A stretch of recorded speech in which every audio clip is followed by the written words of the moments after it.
Hey everybody, we've got a question about real property going into a trust.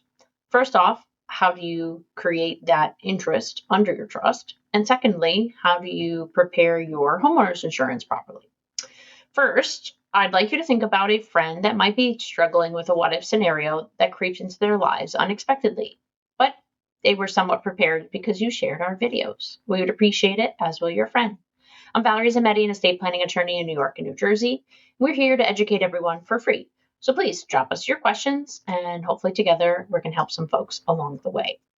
Now, after you've created your trust has to be in place first. You then may sign a deed transferring title from you as an individual to either you as the trustee of your trust or to another party as the trustee of a trust you've created for asset protection purposes. Now, it is suggested that when you're transferring this title into the trust, that you use a warranty deed rather than a quitclaim deed because you want to provide you or your family members the same ownership rights that you had previously.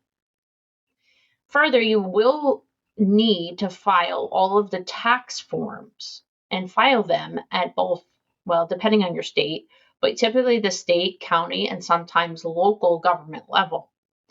The good news is it's not often that there's an actual tax due if your trust, like many, are created in a grantor trust status, meaning you're not giving it fully away to someone else and have the tax impact yourself, meaning you're transferring it from you to you and have no tax actually due.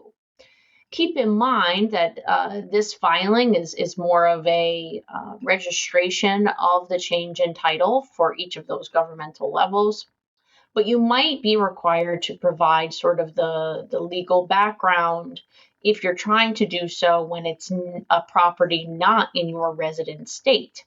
We've had to do this often between New York and New Jersey and just saying why, giving the statutory form of basically grantor ownership as to why there should be no tax due.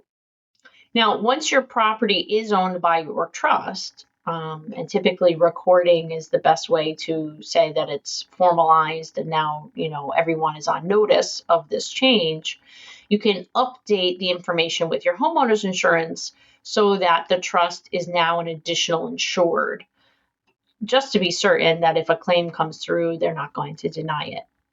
Simply because the title has changed. Even though you are still responsible, you want the entity, your trust, that is owning the property to be on that policy. We hope you've learned something new here today. Please take care.